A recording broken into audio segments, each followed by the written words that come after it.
Meus irmãos, o salmo que nós acabamos de ler, o salmo de número 146, é um salmo maravilhoso. É como se o salmista estivesse aqui abrindo para nós o seu coração. Ele até começa, de certa maneira, com uma expressão por toda a vida, uma expressão até romântica, por toda a vida, uma expressão usada em muitas músicas, que fala também de amor, de paixão, por toda a vida. Ele começa dizendo: aleluia, louva, ó minha alma, ao Senhor. Louvarei ao Senhor durante a minha vida, cantarei louvores ao meu Deus enquanto eu viver. Por toda a minha vida, eu vou expressar o meu amor para com Deus, louvando e adorando o seu santo nome. De certa maneira, é isso que esses dois primeiros versos querem dizer. É este pensamento trazido nesses dois primeiros versos. Por toda a minha vida eu louvarei ao Senhor. Louva, ó minha alma, ao Senhor. Parece um convite para adorar a Deus, como muitos outros que nós já vimos na palavra do Senhor, especialmente neste livro dos Salmos, mas aqui ele está derramando o seu coração e expressando aqui que dentro do seu coração há um desejo realmente intenso de alguém que ama a Deus para adorá-lo. Enquanto eu viver, e por toda a minha vida, eu vou louvar a Deus. Eu estou decidido a louvar a Deus. Ao derramar o seu coração aqui, a primeira coisa que nós percebemos é que há neste salmo uma decisão. Com uma grande convicção, o salmista está querendo nos encorajar a fazer o mesmo. E ele mostra que ele já tomou uma decisão para si. Eu vou louvar a Deus por toda a minha vida. Ó minha alma, louve ao Senhor.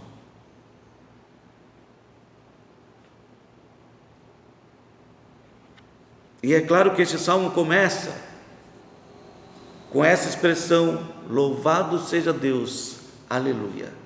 E termina com essa mesma expressão: louvado seja Deus, aleluia. Tá, essa é a tradução de aleluia, tá? A definição de aleluia, por isso eu repeti, e se você olhar você não vai encontrar, só vai encontrar o aleluia. Mas a verdade é que o salmista está decidido, e há de forma bem clara aqui uma decisão. Eu estou decidido, determinado, eu sei o que eu vou fazer da minha vida. Eu vou viver cada dia louvando a Deus. E ele começa com essa decisão para nos encorajar a fazer o mesmo, a louvarmos a Deus, a considerarmos o quanto é importante para nós louvarmos a Deus, porque o louvor é uma expressão daquilo que nós sentimos no nosso coração. Não apenas um reconhecimento de quem Deus é, mas também um reconhecimento de tudo aquilo que Deus tem feito por nós, da sua maravilhosa misericórdia que dura para sempre. Rendei graças ao Senhor, porque a sua misericórdia dura para sempre. É assim que começa o Salmo de número 136. Rendei graças ao Senhor porque Ele é bom, porque a sua misericórdia dura para sempre. Rendei graças ao Deus dos deuses, porque a sua misericórdia dura para sempre. E aí segue o Salmo de número 136. O menor salmo da Bíblia também nos lembra da importância de louvar a Deus. O Salmo de número 117, apenas 2 versos. E qual é o propósito? Convocar todos os povos a louvar a Deus. Louvai ao Senhor, vós todos os gentios, louvai-o todos os povos, porque muito grande é a sua misericórdia para conosco, e a fidelidade do Senhor subsiste para sempre. Que coisa maravilhosa! O salmista está derramando o seu coração, procurando nos incentivar, nos encorajar a louvar a Deus. E ele começa o salmo então mostrando a sua decisão, que há uma decisão, ele já está decidido a fazê-lo. Ele vai louvar a Deus. E ele encontra na palavra de Deus muitos outros textos que também nos encorajam a louvar a Deus, a adorar a Deus na beleza da sua santidade. Salmo 96, que já foi cantado por tantos, inclusive por nós. Cantai ao Senhor um cântico novo. Cantai ao Senhor todas as terras. Cantai ao Senhor, bendizei o seu nome, proclamai a sua salvação dia após dia. Anunciai entre as nações a sua glória e entre todos os povos as suas maravilhas. Tá, se você não lembrou do cântico, é mais ou menos assim: cantai ao Senhor toda... Era assim que começava, isso mesmo. Ainda bem que vocês perceberam. Que boa memória de vocês. Quando passou, testou, vocês foram aprovados.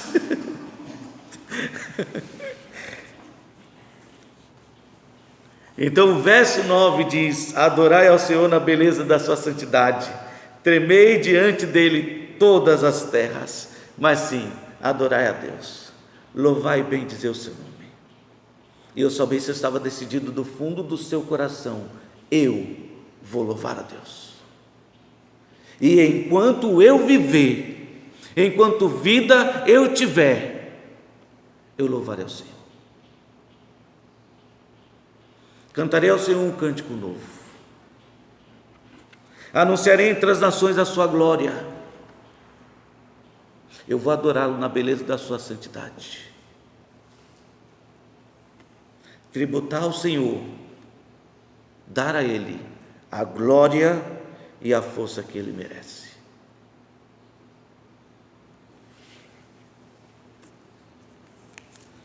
Enquanto eu viver, que expressão linda, por toda a vida eu vou louvar a Deus. Então, ao procurar nos incentivar, por meio deste salmo, nós percebemos que o salmista revela então, revelando o seu coração, expondo o seu coração, abrindo o seu coração para nós. Vemos ele revelar que há uma decisão bem clara, ele está decidido, determinado. Há uma recomendação neste salmo, que nós podemos notar no versículo 4, 3 e 4. A recomendação é: não confieis em príncipes, nem nos filhos dos homens, em quem não há salvação.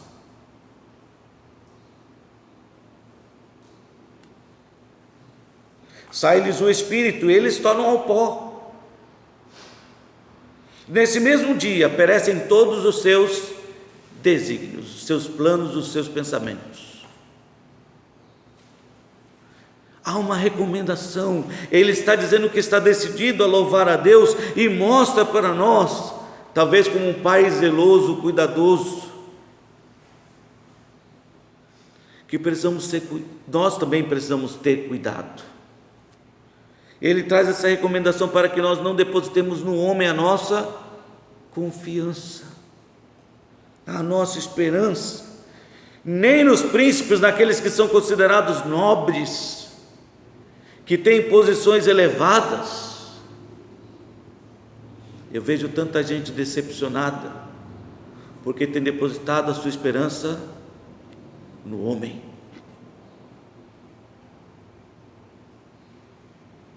Mas dificilmente você vai ver uma pessoa que colocou a esperança em Deus decepcionada.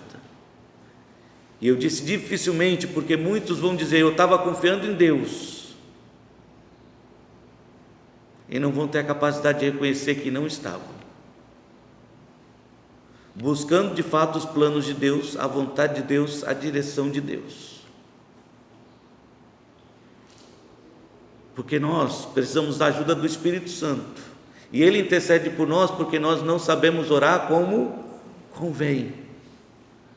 Nós dizemos ao Senhor: eu quero que seja feito, Senhor, a tua vontade, mas faz assim, Senhor, e queremos dizer para Deus como Ele deve fazer a vontade dEle, que na verdade não é a vontade de Deus, é a vontade de quem?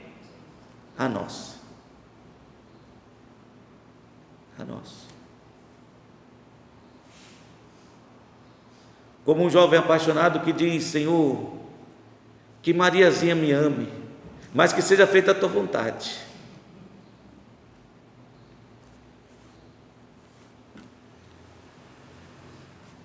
É claro que eu brinquei com um rapaz apaixonado, não é? Mas quantas vezes nós não oramos assim? Pedindo a Deus que o nosso jeito dê certo, as coisas que estamos planejando funcionem e seja feita a vontade de Deus. Não confieis em príncipes, nem nos filhos dos homens, porque neles não há salvação. Não há. Assim que sai o Espírito, eles voltam a ser pó. E tudo aquilo que eles planejaram, desenvolveram, se não foi concluído, se acabou. Acabou. Os planos se acabaram.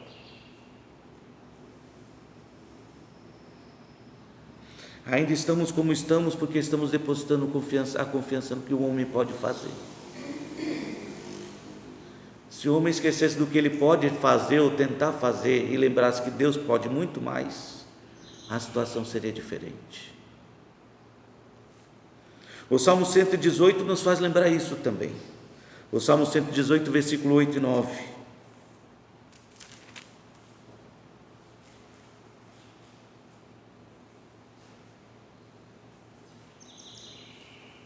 Melhor é buscar refúgio no Senhor do que confiar no homem.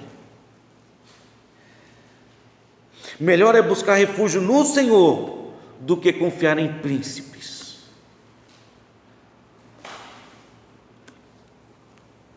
Melhor. E é a recomendação que nós vemos nesse salmo. Ele está certamente nos convidando a louvar a Deus. Ele está apresentando ali o seu coração e dizendo: olha, eu já me decidi, eu vou louvar a Deus por toda a minha vida. Mas sabe, meu querido, se você deseja mesmo louvar a Deus por toda a sua vida como eu, e se um conselho é válido para você, então a minha recomendação é: não confieis nos príncipes, nem no Filho do Homem. Não espere nada dos homens. Se você quer continuar louvando a Deus por toda a sua vida, então não deposite a sua confiança, a sua esperança no que os homens podem fazer. Melhor é buscar refúgio no Senhor do que confiar no homem. Jeremias 17, versículo 5.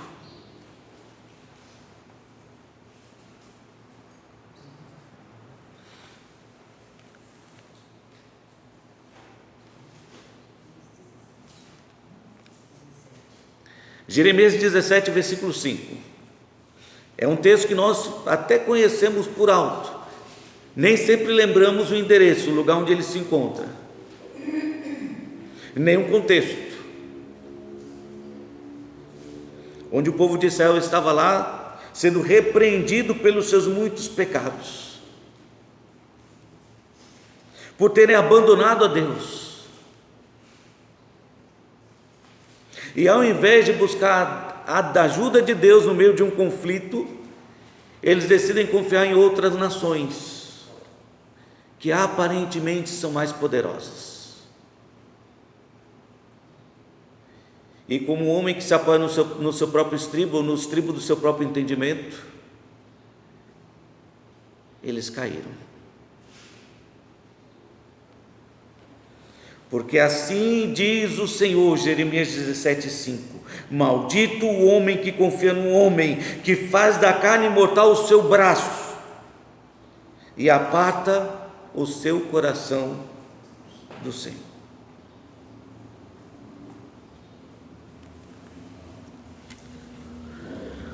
Maldito é o homem que confia no homem e faz do homem o seu braço forte em quem você confia e em quem você se apoia. Essa é a ideia do braço forte.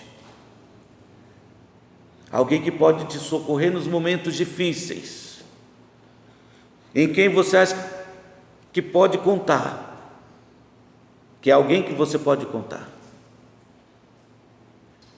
E a Bíblia nos chama de malditos, se temos agido assim.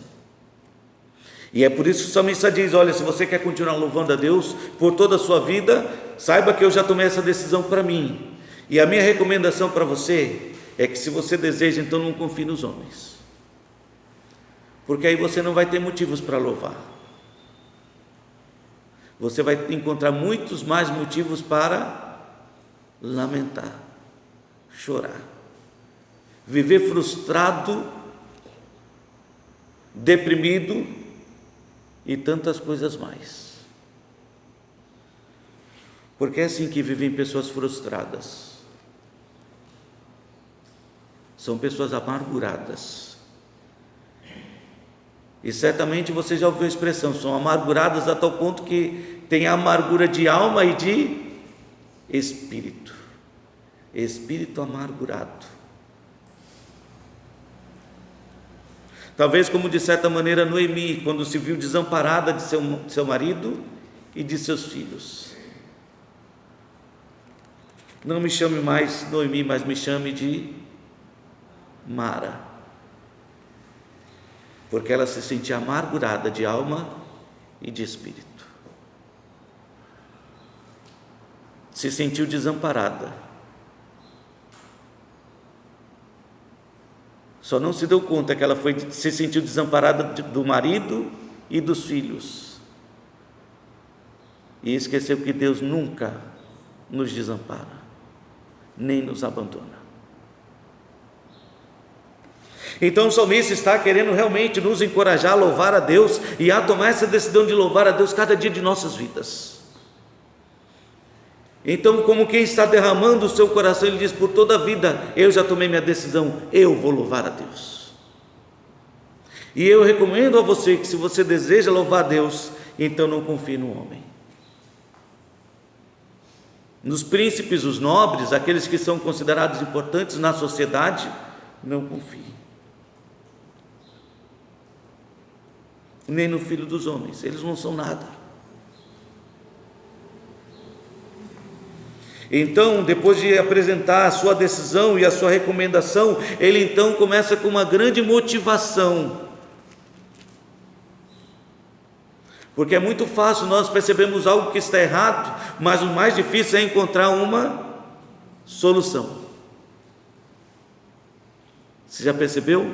As pessoas têm habilidade, nós também temos, de perceber aquilo que está errado. Mas dificilmente alguém chega para você e diz: olha, isso está errado, mas se você fizer assim e assim, vai dar certo. Mas o salmista não. Ele fez diferente aqui. Ele mostrou que havia uma decisão, a decisão que ele tomou.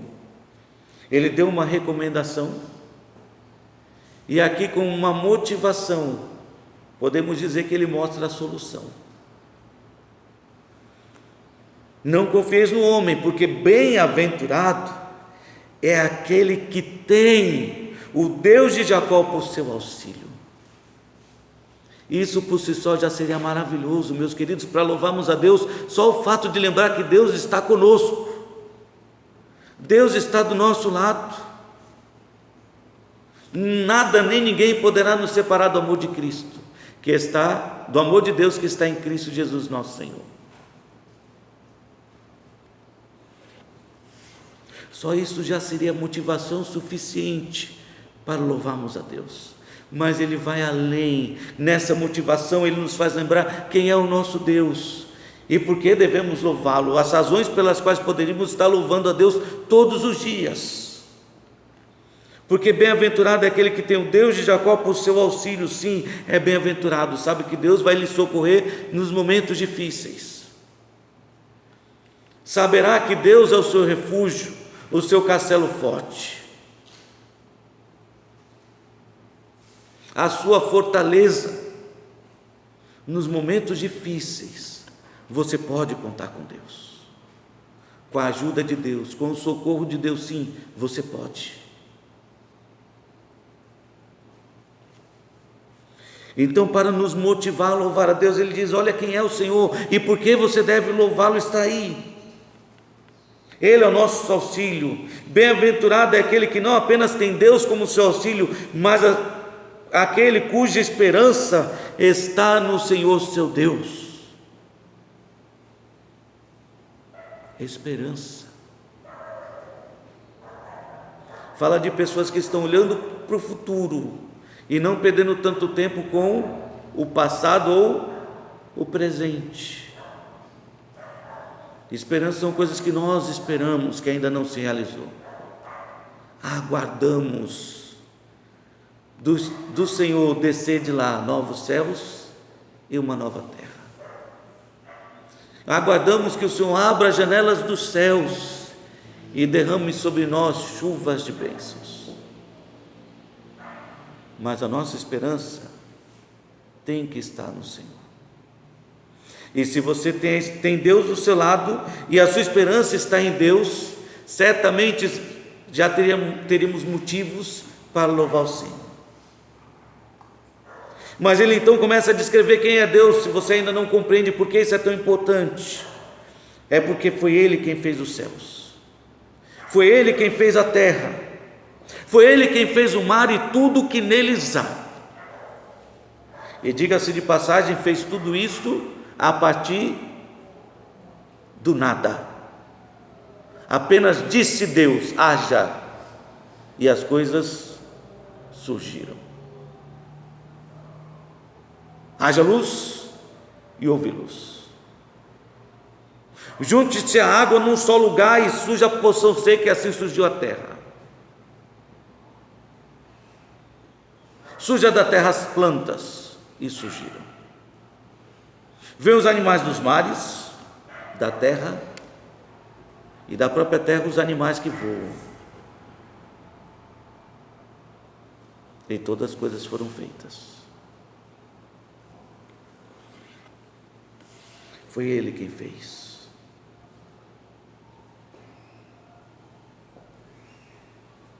É Ele quem mantém para sempre a sua fidelidade. É Ele quem mantém, sustenta e firma todas estas coisas. De acordo com a sua fidelidade.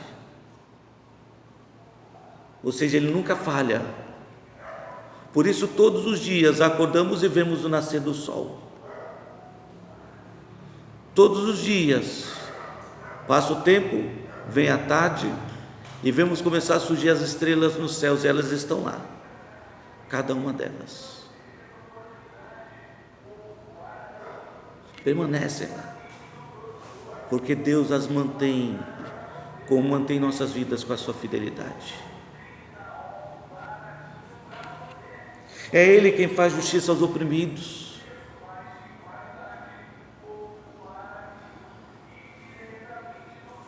Não temos um justiceiro. E há tantos filmes falando de justiceiros, de homens que querem vingança ou fazer justiça. E na verdade nós, no nosso próprio coração, clamamos por justiça. Que justiça seja feita.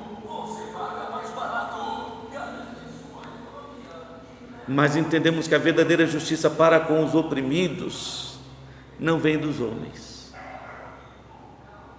vem de Deus. É Ele quem dá pão aos que têm fome.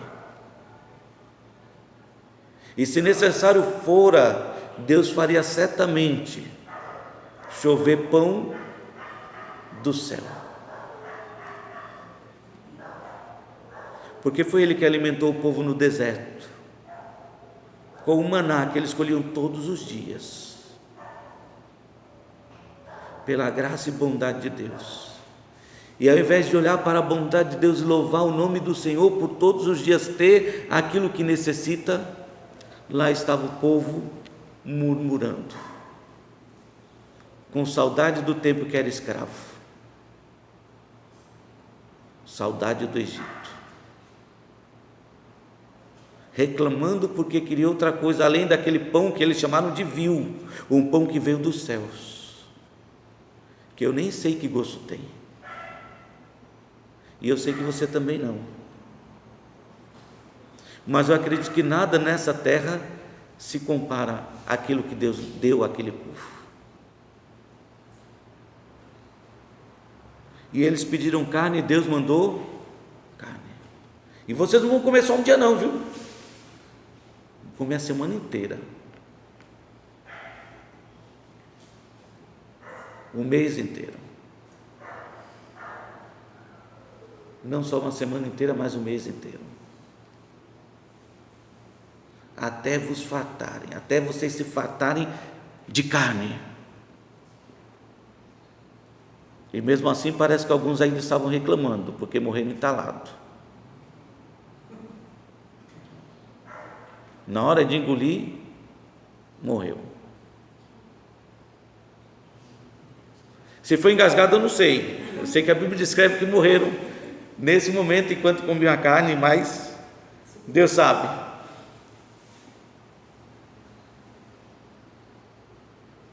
Tudo porque eles podiam ter feito a coisa certa, louvar a Deus, mas escolheram viver na murmuração, na ingratidão. É Deus quem faz justiça aos oprimidos. As medidas que nós vemos até na nossa sociedade para acabar com os oprimidos são falhas. E alguém poderia dizer: Deus, onde está Deus em meio a tudo isso que não está fazendo nada? Está no mesmo lugar, na mesma posição, mas o homem não quer saber de Deus. É o Senhor quem liberta os encarcerados, aqueles que são escravos. É o Senhor que abre os olhos aos cegos. É o Senhor que levanta os abatidos. É o Senhor que ama os justos. É o Senhor que guarda o peregrino, aquele que está numa viagem perigosa. E diga-se de passagem, se estamos protegidos aqui, é porque somos como peregrinos e forasteiros neste mundo, e é Deus quem nos protege. É Ele quem ampara o órfão e a viúva, por Ele transtorna o caminho dos ímpios. Esse é o maravilhoso Deus que nós amamos. Esse é o maravilhoso Deus que o salmista diz: nós precisamos aprender a louvar todos os dias. É a esse Deus que precisamos aprender a louvar todos os dias e cada dia de nossas vidas, por toda a nossa vida. Que Deus maravilhoso, que Deus há semelhante ao nosso Deus.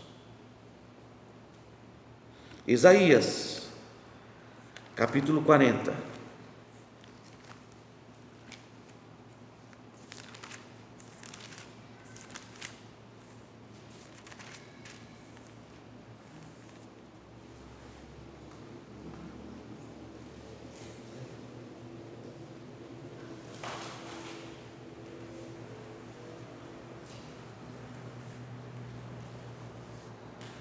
A partir do versículo 25 diz assim: a quem, pois, me comparareis, para que eu lhe seja igual, diz o santo.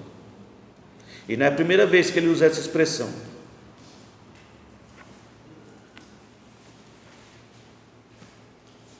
Acharam Isaías 40, versículo 25. A quem, pois, me comparareis, para que eu lhe seja igual, diz o santo. Levantai ao alto os vossos olhos e vede. Quem criou essas coisas?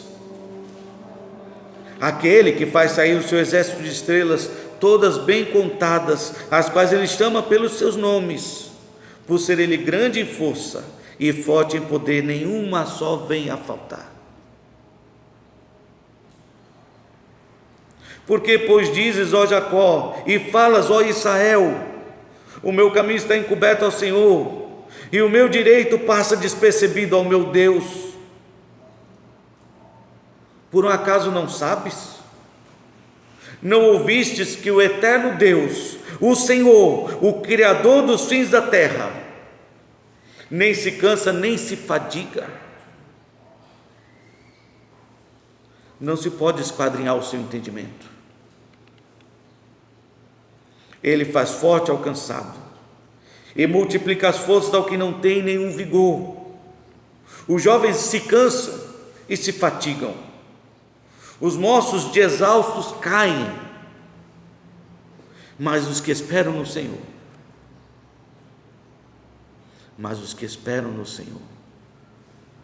renovam as suas forças, sobem com asas como águias, correm e não se cansam, caminham e não se fatigam.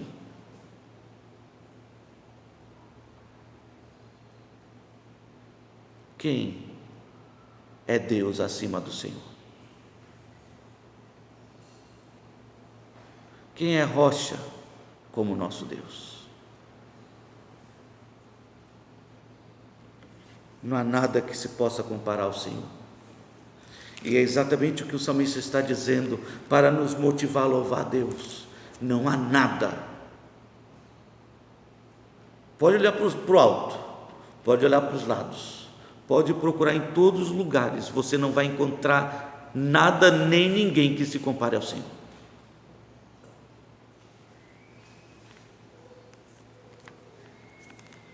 Então eu estou decidido a louvar Deus por toda a minha vida. Se você deseja louvar Deus, a minha recomendação é: não confies no homem, porque em Deus há sim muitos motivos para louvar.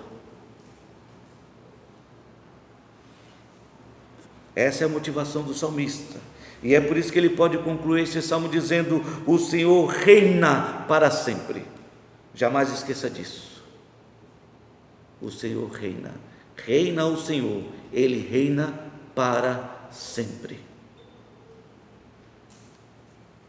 O teu Deus, ó Sião, reina de geração a geração. Aleluia. Louvado seja Deus. E assim seja. Amém. Assim seja. Louvado seja Deus. E que seja por toda a minha vida, e que seja também por toda a sua vida, enquanto eu viver, que eu possa louvar o Senhor. Que Deus nos abençoe.